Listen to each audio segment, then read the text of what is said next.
In 1986, Ronald Reagan tried to kill a dictator. American bombers flew 6,400 miles from England to drop bombs on Muammar Gaddafi's bedroom.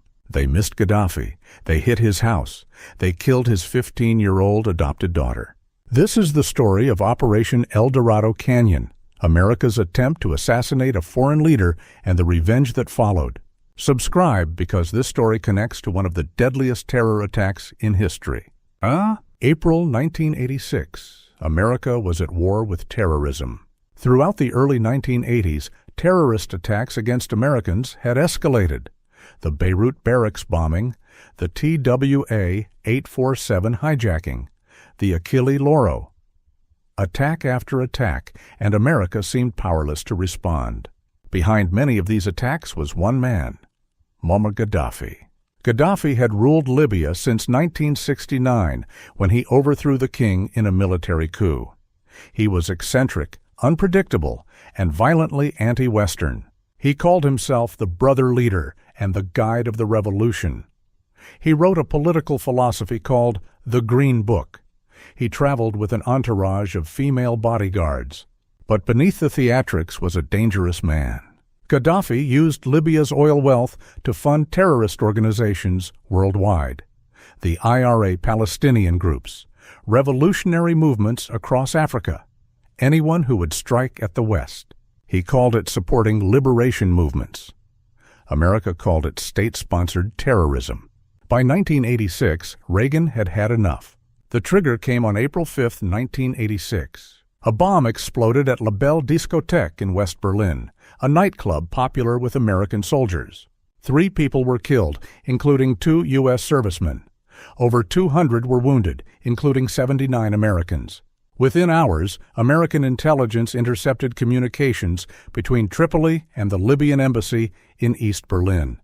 The messages made clear. Libya had ordered the attack. Reagan went on television. "Our evidence is direct. It is precise. It is irrefutable," he said. "Libya is responsible." This time, America would strike back. Operation El Dorado Canyon was planned in just 10 days. The targets were carefully selected: terrorist training camps, military barracks, and Gaddafi's personal compound at Bab al-Azizia in Tripoli. The message was clear: we know where you live. But hitting Libya wasn't simple. The most direct route would be from aircraft carriers in the Mediterranean. But Libya had Soviet-supplied air defenses, SA-5 missiles that could reach high-altitude bombers. The Pentagon wanted to use F-111 bombers based in England. The F-111 could fly low, under radar, and deliver precision strikes. There was just one problem: France. The French refused to allow American bombers to fly through their airspace. So did Spain. So did Italy. The F-111S would have to fly around Western Europe, down the Atlantic, through the Strait of Gibraltar, across the Mediterranean. A 6,400-mile round trip, the longest fighter combat mission in history. On the night of April 14, 1986, the strike launched. 18 F-111F bombers took off from RAF Lakenheath in England. They were joined by EF-111 electronic warfare aircraft and supported by dozens of aerial tankers. Simultaneously, A-6 Intruders and FA-18 Hornets launched from the carriers USS America and USS Coral Sea in the Mediterranean. The attack would come from 2 directions at once. The F-111S flew for over 6 hours, refueling multiple times in the dark over the Atlantic. The pilots were exhausted before they even reached Libya. At 2 a.m. Tripoli time, the attack began. The first targets were Libyan air defenses. Navy aircraft fired HARM missiles at radar sites, blinding Libyan SA-5 batteries. EF-111s jammed communications. Then the F-111S came in low, just 200 feet above the ground, screaming toward Tripoli at 500 miles per hour. Their primary target, Bab al-Azizia, Gaddafi's compound. The compound was a sprawling complex of buildings, tents, and underground bunkers. Gaddafi lived there with his family. Intelligence believed he would be there that night. 9 F-111S were assigned to Bab al-Azizia. They carried 2,000-pound laser-guided bombs. At 2 a.m., the bombs began falling. Multiple buildings in the compound were hit. Explosions ripped through the night. Fires erupted. But something went wrong. One F-111's laser targeting system malfunctioned. The pilot, unable to acquire his target, aborted rather than risk hitting civilians. Other bombs missed their targets entirely. Some hit a nearby neighborhood. Libyan officials later claimed over 100 civilians were killed, including 15 in a residential area. And Gaddafi? He wasn't in his bedroom. Some accounts say he was warned by Italian intelligence. Others say he was simply lucky, sleeping in a tent rather than the main building. Either way, the bombs that destroyed his house didn't kill him, but they killed his family. Gaddafi's 15-year-old adopted daughter, Hannah, was killed in the attack. 2 of his young sons were wounded. His wife was injured. The image of a dead child became powerful propaganda for Gaddafi. He displayed the destroyed house to journalists. He spoke of American barbarism. "They tried to kill my children," he said. "They killed my daughter." Whether Hannah actually existed or was a propaganda creation has been debated. Some investigators found no evidence she was real.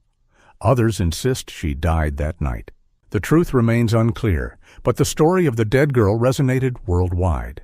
The American aircraft didn't all make it home. One F-111, call sign Karma 52, was hit by Libyan anti-aircraft fire, or possibly a missile.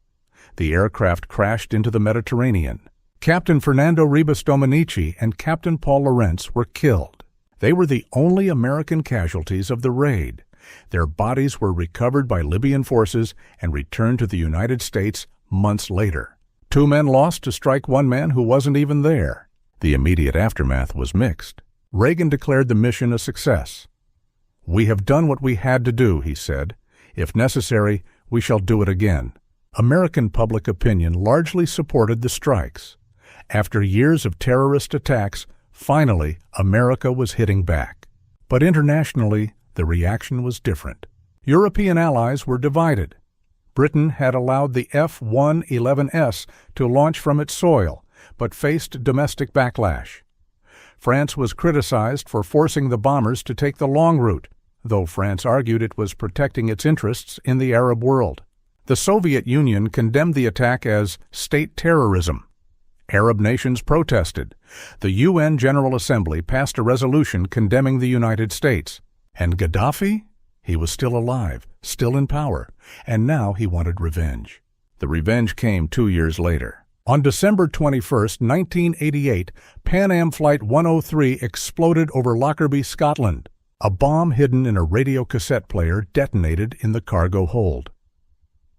The Boeing 747 broke apart at 31,000 feet. 270 people were killed, 259 on the plane and 11 on the ground. It was the deadliest terrorist attack on American civilians until 9/11. The investigation took years, but eventually pointed to Libya. In 1991, 2 Libyan intelligence agents were indicted for the bombing. One of them, Abdelbasset al-Megrahi, was convicted in 2001 and sentenced to life in prison. The evidence suggested the Lockerbie bombing was retaliation for El Dorado Canyon. Gaddafi had promised revenge. He delivered it. 259 innocent passengers paid the price for the bombs that killed his daughter. Operation El Dorado Canyon raised difficult questions. Was it legal? International law prohibits the assassination of foreign leaders. The Reagan administration denied it was an assassination attempt. They called it a strike on command and control facilities. But 9 bombers targeting Gaddafi's bedroom? The intent seemed clear. Was it effective? Gaddafi survived. Libya continued supporting terrorism, and the retaliation, Lockerbie, killed more Americans than all the attacks that preceded El Dorado Canyon. By any measure, the operation failed to achieve its strategic objectives. Was it justified? American soldiers were killed in Berlin. Libya was responsible. The argument for retaliation was strong. But the civilian casualties, the neighborhood hit by errant bombs, the daughter killed in her home, complicated the moral calculus. When you try to kill a terrorist and kill his child instead, who is the terrorist? Gaddafi remained in power for another 25 years. He eventually renounced terrorism and gave up Libya's nuclear weapons program. In 2003, he accepted responsibility for Lockerbie and paid compensation to victims' families. For a time, he was welcomed back into the international community. Western leaders shook his hand. Oil companies invested in Libya. Then came the Arab Spring. In 2011, Libyans rose up against Gaddafi. NATO intervened with airstrikes, this time not just targeting his compound, but supporting rebels who wanted him gone. On October 20, 2011, Muammar Gaddafi was captured by rebel forces in his hometown of Sirte. He was beaten, sodomized with a bayonet, and shot. The man who had survived Reagan's bombs died at the hands of his own people. The aftermath of Gaddafi's fall was chaos. Libya descended into civil war. Militias fought for control. The government collapsed. The country became a failed state. A year after Gaddafi's death, Ambassador Chris Stevens was killed in Benghazi, a direct consequence of the instability that followed regime change. The weapons from Gaddafi's arsenals flooded across Africa and the Middle East, fueling conflicts from Mali to Syria. 25 years after El Dorado Canyon, America finally got Gaddafi. But the price of removing him may have been worse than leaving him in power. What are the lessons of El Dorado Canyon? First, targeted strikes rarely achieve their objectives. Gaddafi survived. His regime survived. The terrorism continued. Second, retaliation invites counter-retaliation. El Dorado Canyon led to Lockerbie. 270 people died because America tried to kill one man. Third, dictators are easier to remove than to replace. Gaddafi was a monster, but his removal created a vacuum that unleashed even more suffering. Fourth, the long game matters. Reagan's bombs didn't end Gaddafi. Decades of pressure, sanctions, and eventually internal revolt did. Perhaps patience would have served better than F-100s and 11s. The men who flew Operation El Dorado Canyon deserve recognition. They flew 6,400 miles in the dark. They refueled 6 times in the air. They faced enemy air defenses. They hit their targets and flew home. Captain Fernando Ribas Dominici and Captain Paul Lawrence gave their lives. They were following orders. They were serving their country. They believed they were striking back against terrorism. The failure of the mission, the survival of Gaddafi, the civilian casualties, the revenge that followed, wasn't their fault. They did their job. Leadership failed them.